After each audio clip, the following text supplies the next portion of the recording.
जैसा कि मेरा आज का टॉपिक था कनिष्क के बारे में, ठीक है। कनिष्क के बारे में फुली डिटेल्स के बारे में हम चर्चा करेंगे।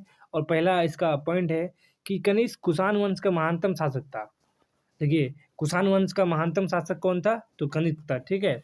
उसने 78 ईस्वी में अपना राज्यरोहण किया।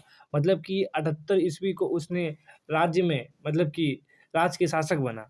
इसके उपलक्ष्य में उसने शक संवत चलाया, ठीक है। कौन सा संवत? शक संवत चलाया, ठीक है। इसे वर्तमान में भारत सरकार द्वारा प्रयोग में लाया जाता है। ये चैत्र 22 मार्च अथवा 21 मार्च से प्रारंभ होता है। जैसे कि हिंदू कैलेंडर के अनुसार सबसे पहला जो महीना होता है वो चैत्र का होता है, ठीक है। चैत्र का, जिसमें चैत्र में कौन सा पर्व आता है? तो इसमें जैसे कि त्योहार में बात किया जाए तो रामनवमी चैत्र महीना आता है। जैसे कि इंग्लिश कैलेंडर में सबसे पहला आता है जनवरी, तो उसी प्रकार हिंदू कैलेंडर में सबसे पहला आता है चैत्र। देखिए दूसरा पॉइंट है, रोमन सम्राट की भांति कनिष्क ने केसर और सीजर की उपाधि धारण की।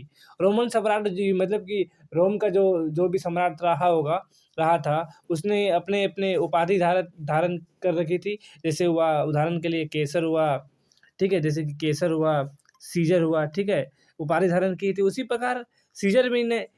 प्रकार कनिष्क ने भी रोमन सम्राट की भांति अपने उपाधि धारण करके रखे थे, केसर और सीजर का। और शकों की भांति छत्रपासी ने छत्रप शासन व्यवस्था लागू किया था, ठीक है। कौन सा प्रणाली? छत्र शासन प्रणाली। नेक्स्ट पॉइंट है कनिष्क से, कनिष्क की प्रथम राजधानी पेशावर थी, तभी इसका नाम पुरुषपुर था। पेशावर कहाँ पड़ता है? तो ये पाकिस्तान से पड़ता है। कहाँ से कहाँ पड़ता है? तो पाकिस्तान में, इसे याद रखिएगा। अभी वर्तमान में दूसरी राजधानी मथुरा थी, ये इंडिया में पड़ता है, इंडिया में, ठीक है। कनिष्क ने कश्मीर जीत कर वहाँ कनिष्कपुर नामक नगर की स्थापना की। कनिष्कपुर, ठीक है। कनिष्कपुर की स्थापना किसने किया है? तो कनिष्क किया है, ठीक है। छत्रप शासन व्यवस्था लागू किसने किया है? तो कनिष्क किया। केसर और सीजर की उपाधि किसने धारण किया? तो कनिष्क ने, ठीक है। शक संवत किसने चलाया? तो कनिष्क ने, ठीक है। कुषाण वंश का सबसे महानतम शासक कौन था? तो कनिष्क था, ठीक है। इस तरह आपको याद रखना बहुत जरूरी है, ठीक है। क्वेश्चन देखिए कहाँ से ऑब्जेक्टिव पूछ सकता है, यहाँ से भी देखिए क्वेश्चन, देखिए कैसे पूछता है। तो एग्जाम्पल कि पेशावर किसकी राजधानी थी? तो कनिष्क था, ठीक है। कनिष्क का दूसरी राजधानी क्या थी? तो मथुरा थी। देखिए क्वेश्चन यहाँ से इस तरह ऑब्जेक्टिव में क्वेश्चन पूछ सकता है। देखिए, इसने बौद्ध धर्म का मुक्त हृदय से संपोषण एवं संरक्षण किया है, ठीक है। देखिए अब क्वेश्चन पूछ सकता है कि निम्नलिखित में से कौन सा शासक बौद्ध धर्म का संपोषण और संरक्षण किया है? तो कनिष्क ने किया, ठीक है। उसके समय कश्मीर के कुंडलवन में वसुमित्र की अध्यक्षता में चतुर्थ बौद्ध संगीति का आयोजन किया गया। देखिए कितने? तो चतुर्थ बौद्ध संगीति किसके काल में आयोजित हुआ था? तो कनिष्क के काल में आयोजित हुआ, ठीक है। इसकी अध्यक्षता कौन किया था? देखिए इसकी अध्यक्षता देखिए वसुमित्र की अध्यक्षता में हुआ था, ठीक है। कौन, किसका काल में? तो कनिष्क का। अध्यक्षता कौन किया था? तो वसुमित्र। और कौन सा संगीति था? ये चतुर्थ बौद्ध संगीति था, ठीक है। मौर्य वंश सम्राट अशोक के बाद कनिष्क ही बौद्ध धर्म का प्रबल समर्थक था। अब क्वेश्चन इस तरह पूछ सकता है कनिष्क से कि सम्राट अशोक के बाद कनिष्क कौन सा शासक जो बौद्ध धर्म का प्रबल समर्थक था? तो कौन था? तो कनिष्क था, ठीक है। कौन था? कनिष्क था। हमारा नेक्स्ट देखिए पॉइंट क्या है। कनिष्क ने अनेक बौद्ध विहारों, चैत्यों, स्तूपों का निर्माण करवाया।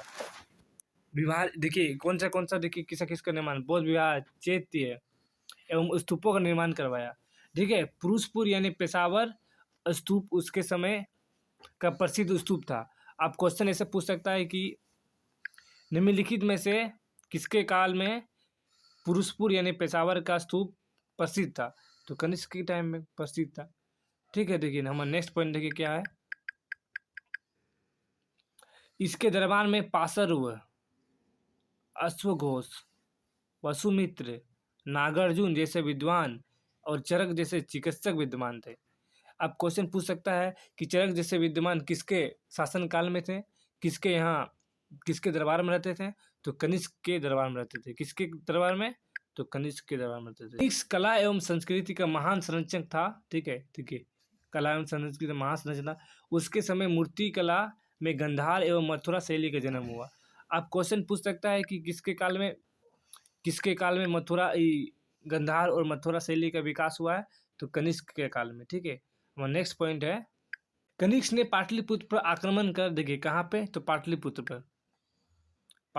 पर आक्रमण कर वहाँ के प्रसिद्ध विद्वान, देखिए वहाँ के, देखिए प्रसिद्ध विद्वान अश्वघोष, अब बौद्ध की भिक्षा पात्र और एक अनोखा कुकुट, देखिए अश्वघोष, बौद्ध की भिक्षा पात्र, एक अनोखा कुकुट, ये सब क्या किया कि उस वहाँ से प्राप्त किया।